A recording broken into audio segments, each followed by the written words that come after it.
जय शिवराय, जय भीम.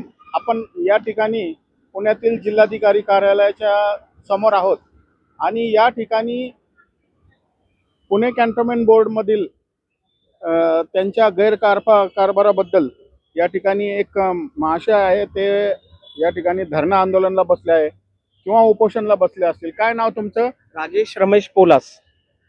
कशासाठी तुम्ही या ठिकाणी धरणे आंदोलन केलेलं आहे किंवा उपोषण काय केलेलं आहे नेमकं? सर, मी हे जिल्हाधिकारी कार्यालयामध्ये लोकांना अवगत होण्यासाठी की मी आहे ना इथे आंदोलन करण्यासाठी आलेलो आहे, हे अवगत करण्यासाठी इथं आलेलो आहे. आणि मी कॅन्टोन्मेंट एरियामध्ये राहतो. माझ्या घराच्या बाजूला बेकायदेशीरित्या हॉस्पिटल देण्यात आलेलं आहे, परमिशन देण्यात आलेलं आहे. ह्या हॉस्पिटलचं नाव आहे पुणे कॅम्प वुमन्स हॉस्पिटल. हे हॉस्पिटल बेकायदेशीरित्या चालू आहे. याला कुठल्याही प्रकारचे लायसन्सेस नाही आहे. जे मॅन्डेटरी लायसन्सेस लागतात हे त्यांच्याकडे नाही आहेत. ही माहिती मला माहिती अधिकारातनं उपलब्ध झालेली आहे. माहिती अधिकारामध्ये जे लायसन्स मिळालेलं आहे, Maharashtra nursing home registration act 1949 नुसार जे लायसन्स देण्यात आलेलं आहे ते एक घर नंबर 2168 या ठिकाणी देण्यात आलेलं आहे. परंतु हे मजकूर जो आहे, रजिस्ट्रेशन जो आहे 2168 हे हिंदीमध्ये लिहिलेलं आहे. त्याचाच मजकूर हा इंग्लिशमध्ये लिहिलेला आहे. त्याच्या मजकुरामध्ये 2168 मध्ये खाडाखोड करण्यात आलेली आहे. खाडाखोड करून त्याच्यावर घर नंबर 2038 असे हे 2 नंबर दिलेले आहेत एकाच प्रमाणपत्रावर. असे हे जे प्रमाणपत्र आहे ते कॅन्टोन्मेंट एक्झिक्युटिव्ह ऑफिसर त्यावेळेचे कोण असतील त्यांनी दिलेले आहे आणि RMOनी सिग्नेचर केले. आणि असं हे बेकायदेशीर जे लायसन्सेस दिलेलं आहे ते कायद्याने चालणारे नाहीये. आणि कॅन्टोन्मेंट ऍक्टच्या नुसार हे जे लायसन्स असतं हे फक्त हेल्थ ऑफिसर इश्यू करू शकतो, जो आर्मी, नेव्ही आणि एअरफोर्स ह्यामधील डॉक्टर असावा आणि तो कॅन्टोन्मेंट एरियामध्ये, हॉस्पिटलमध्ये, बोर्डामध्ये तो नियुक्तीस असावा. असा माणूसच तो त्याच्यावर सिग्नेचर करू शकतो.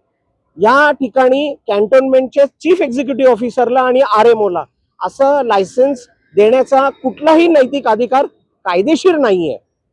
हे कॅन्टोन्मेंट ऍक्ट 2006 मध्ये लिहिलेलं गेलेलं आहे.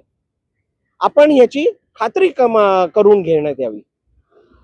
ह्या माणसाने काही नसताना माझ्या भाडेकराला मारलं, त्याच्या दुकानासमोर असलेल्या सायकली पाडल्या, त्याच्या बाजूला माझी 2 व्हीलर होती ती कोणाची आहे म्हणून विचारलं, ती पण फेकून दे म्हणाला.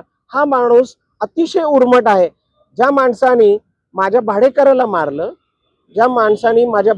मारलं तो डॉक्टर आहे. आपण त्या व्यक्तीला परमेश्वर म्हणून समजावं. परंतु ह्याचा वरचा मजला अतिशय गरम डोक्याचा हा माणूस आहे. हा जर मारामारी करतोय तर मला ते योग्य वाटलं नाही. म्हणून मी एकंदरीतरित्या त्यांचं कंप्लेंट महाराष्ट्र मेडिकल काउन्सिलकडे डॉक्टर शिल्पी सिंग आणि डॉक्टर मंदार रानडे यांची कंप्लेंट मी लेखी तयार केली. त्या बाबतीत मी कॅन्टोन्मेंट बोर्डाला पण नोटीस दिली, लीगल नोटीस दिली आहे. आणि तरी पण त्यांनी काही कारवाई केली नाही. आज मी व्यथित होऊन नंतर मग त्याचा पाठपुरावा केला, परंतु ही बाब बेकायदेशीररित्या मला समजली. त्याच्यानंतर मी ह्या मंदार रानडे आणि हे शिल्पी सिंग हे कुठल्याही थराला जातील हे मी माझं कथन महाराष्ट्र मेडिकल काउन्सिलच्या तक्रारीमध्ये जे नोटराईज केलेलं होतं, ॲफिडेव्हिटवर दाखल केलं, त्याच्यामध्ये मी व्यक्त केलं होतं. आणि योगायोग असा की ह्या मंदार रानडे आणि हे डॉक्टर शिल्पी सिंगने हे खालच्या पातळीला जाऊन एका मुसलमान बाईला सांगून लष्कर पोलीस स्टेशन येथे माझ्या विरुद्ध आणि माझ्या टेनंटच्या विरुद्ध तक्रार दाखल केली, लेखी तक्रार दाखल केली.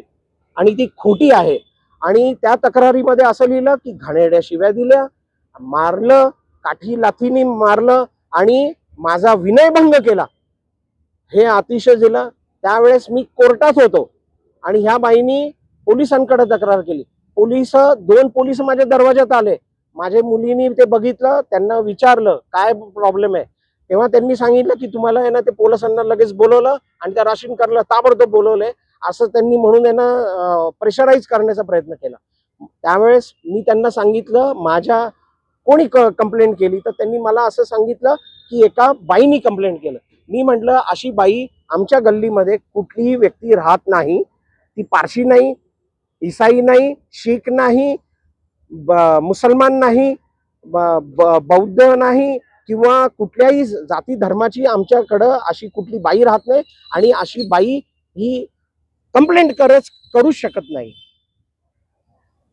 त्यानंतर माझी मुली आणि ते गेले तिथं, पोलिसांनी आम्हाला API धनंजय शिंदे यांनी तर दरवाजा लावून घेतला आणि आम्हाला कोणी कंप्लेंट केलंय, काय कंप्लेंट केलंय माझ्या मुलीनी आणि त्या राशीनकरनी विचारताना भाडेकऱ्यांनी कुठलंही त्यांनी माहिती दिली नाही आणि केबिनचा दरवाजा बंद करून घेतला. परंतु तेथे असलेल्या एका चांगल्या पोलीस हवालदाराने सांगितले, बाई माझ्या मुलीला धीर दिला त्यांनी, काही नाही हे क्रॉस कंप्लेंट दिसतीये आणि हे खोटी कंप्लेंट दिसतीये, परंतु ह्याच्यामध्ये विनयभंग वगैरे केलाय अशी कंप्लेंट आहे, काळजी करू नको. त्या हवालदाराने माझ्या मुलीस धीर दिला. त्याच्यानंतर मी 4:30 वाजता माझं कोर्टातलं काम आटपून मी धनंजय शिंदे यांची भेट पण घेतली. त्यांना सांगितलं तुम्ही मला जर बोलवणार असाल तर मला त्याची कंप्लेंट आणि मला ते जे असेल तुमचं जे बोलवणारा असेल पत्र असेल ते पण द्या. ते म्हणाले की आम्ही साहेबांच्या पुढे.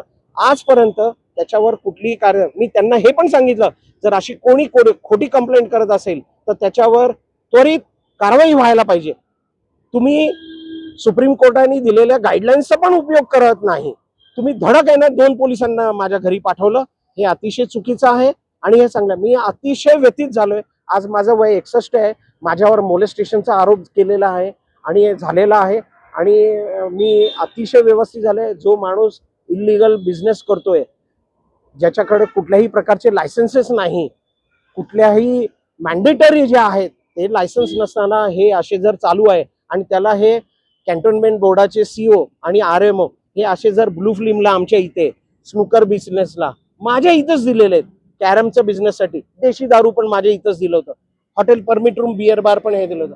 मोठे मोठे पोलीस अधिकारी मग जसं की मकरंद रानाडे साहेब, जॉईंट पोलीस कमिशनर, किरण शेलार साहेब, विश्वास पांढरे साहेब आणि त्यांची संपूर्ण टीम, RR पाटील साहेब स्वर्गीय, मीरा बोरवणकर साहेब यांनी मला मदत केली आहे. मी जर खोटा असलो असतो तर ना त्यांनी लायसन्स बंद केलं असतं का? 60 ते 70 पोलीस तिथे येऊन त्यांनी ते बंद केलेले.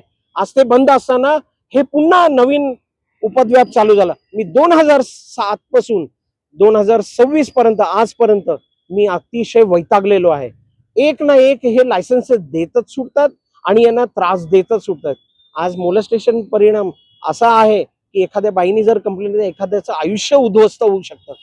हे ह्या थराला जर जात असेल तर मला जीवन अतिशय व्यथित झालोय मी. आणि म्हणून मी आज रोजी माननीय कलेक्टर साहेबांच्याकडे त्यांच्या दरवाजामध्ये येऊन हे मी त्यांना माझ्या व्यथा सांगण्यासाठी आणि मी 30 जुलैला जे ईमेलनी तक्रार केलेली होती त्यांना मी ते पाठवलेलं आहे. त्याच्यामध्ये मी संक्षिप्त केलं, मी वैतागलोय आणि मी माझं 15 ऑगस्टला मी फायर करून घेणार आहे, मी माझं आत्मदहन करून घेणार आहे. ह्या टोकापर्यंत मी मी त्यांना इशारा दिलेला आहे. मी अतिशय वैतागलेलो आहे. माझं आयुष्य नुसतं भांडणात जातोय. मी परमेश्वराला सांगतो की पुढच्या जन्मी मला मनुष्याच्या जातीला पण पाठवू नकोस. मी खूप वैतागलेलो आहे, एवढंच मला सांगायचंय.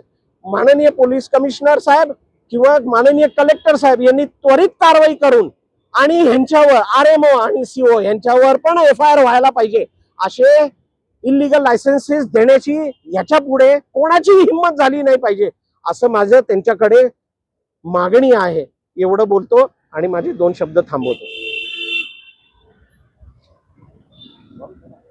काय प्रकार घडतोय तुमच्या इथं, नेमकं काय झालेलं आहे? इल्लीगल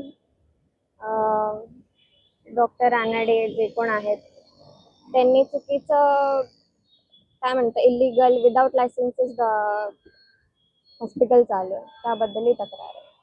भांडणं कशामुळे झाले? भांडणं झाले वडिलांबरोबर, ते कशामुळे झाले?